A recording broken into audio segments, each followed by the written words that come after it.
मौजूद तमाम मेरे माता पिता तुल्य अभिभावकगण, विद्यालय के साथी स्टाफ और नन्हे मुन्ने प्यारे बच्चे, सभी को स्वतंत्रता दिवस की हार्दिक शुभकामनाएं एवं बधाई।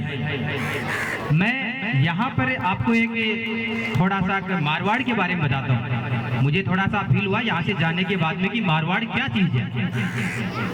मुझे ज़्यादा नहीं हुआ, भारतीय रेलवे में आज 1 महीना हुआ है ऑन ड्यूटी। जैसे मैं गया वहाँ पे और जो हमारे ज्वाइनिंग के ऑफिसर होते हैं यानी नौकरी लगाने वाले, उन्होंने पूछा कहाँ से आए, तो मैंने बताया राजस्थान से। कहीं चले जाओ अपनी लोकल भाषा का प्रभाव जरूर आएगा। फिर पूछा कि आपका जिला, तो मैंने कहा मेरा जिला तो है झुंझुनू, रहता हूँ मैं बीकानेर में। तो बीकानेर का नाम लेते हुए ऐसे देखने लगा जैसे तो आपने देखा होगा खेत में गोदा बढ़ता है, हम बैटरी लेकर दौड़ते हैं तो वो कैसे चिमक जाता है। मैं देखा आखिरकार हो क्या गया। मैंने पूछा सर हुआ क्या? बोला फिर तो आपके वहां पीने के लिए पानी नहीं है, यानी वो अपना जो नाटी वाला पानी। बोलो है नहीं, वहां तो लोग ऐसे रहते। मैंने कहा किसने कह दिया, कभी मारवाड़ में जाके देखे हो क्या?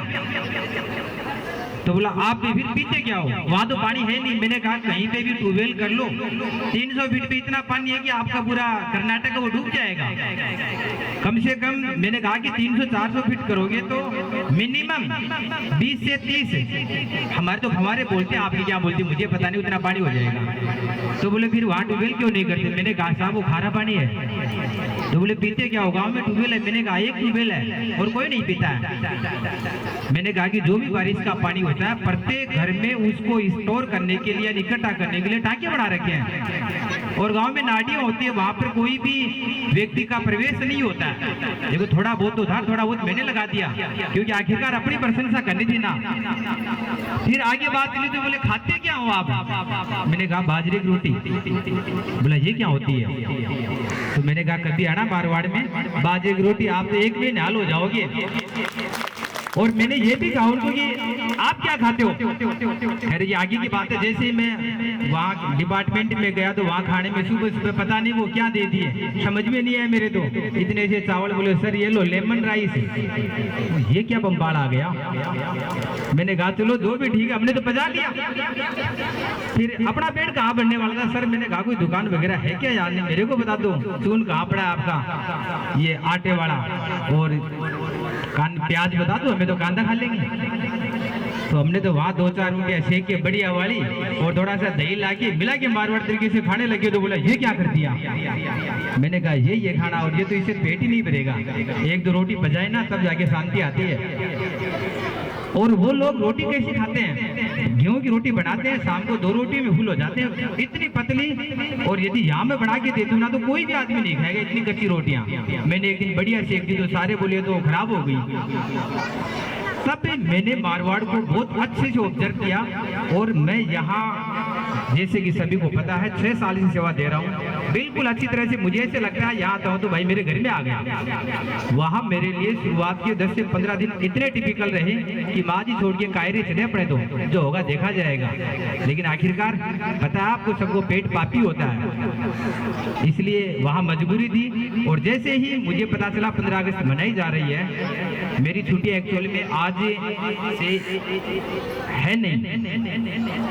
और कोई ध्यान रहे कोई वीडियो रिकॉर्ड ना करें क्योंकि मैं भी ऑन ड्यूटी हूँ, नहीं तो फंस जाऊंगा। तो मैंने किसी भी तरह से XYZ तरीके से येन प्राग्रह जुगाड़ लगाया। और शाम की वो कहते ना चील गाड़ी में बैठा।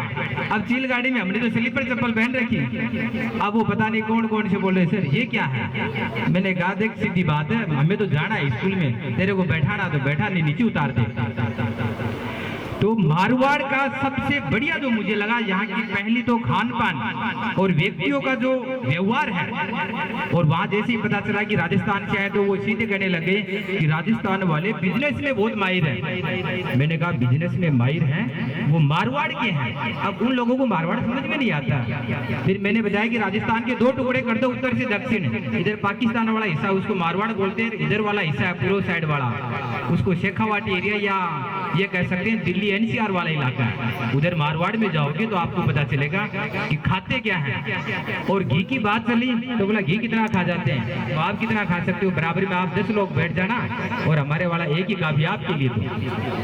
तो वो ऐसे देखते आदमी खाना पीना बनता है, मेरे तो बिल्कुल सूट नहीं हो रहा। और यहाँ जैसे बारिश का पानी, वहाँ बारिश होने लग गई, मैंने तो बाहर बाल्टी रख दी कि इसमें भर जाएगी तो हम पियेंगे, नाटी वाली फिलिंग लेंगे।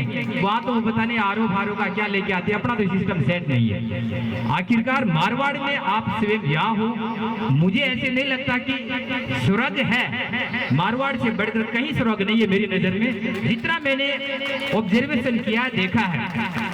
और विद्यालय की बात चल रही थी कि भौतिक की सुविधाओं के अभाव में विद्यालय चल रहा है, तो मैं आपको बता दूं मैंने भी यही तैयारी की थी। और हमारे शेखावाटी में ऐसी स्कूलें हैं, अभी मुझे याद तो नहीं, एक बालिका का नाम याद आ रहा है, 2013 में 12th में उसके 96% बने थे, सोनिया सैनी, और वो फर्स्ट ईयर में गई तो फेल हो गई। अब मेरे को कैसे पता चला, जिस कॉलेज में मुझे करना था वहां गए तो अब पता ये जैसे बच्चे कॉलेज में जाते हैं, बोले मतलब कॉलेज में हो गया, पढ़ने की जरूरत का है। तो वहाँ के सर कह रहे थे उसका नाम देखा है क्या मेरिट लिस्ट में, मैंने कहा देखा है। बोले ये लो इसकी मार्कशीट, फर्स्ट ईयर की 13वीं की फेल की मार्कशीट दिखा दी। तो वहाँ वो सुविधाओं में पली बड़ी थी, कॉलेज में गए तो उनको कोई मोटिवेट करने वाला नहीं था।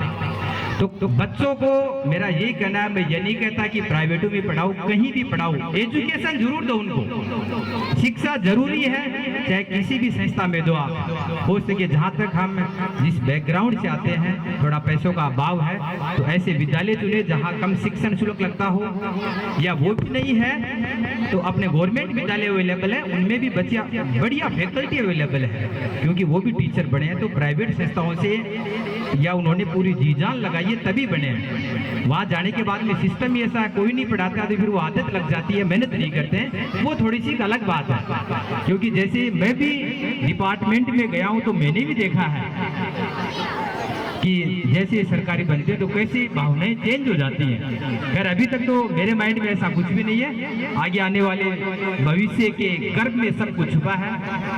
और अभी जैसा कि इंद्र भगवान की मेहरबानी हो रही है, तो मैं मेरी वाणी को यही विराम देता हूँ। जय हिंद, जय भारत, जय राजस्थान, जय कायरा।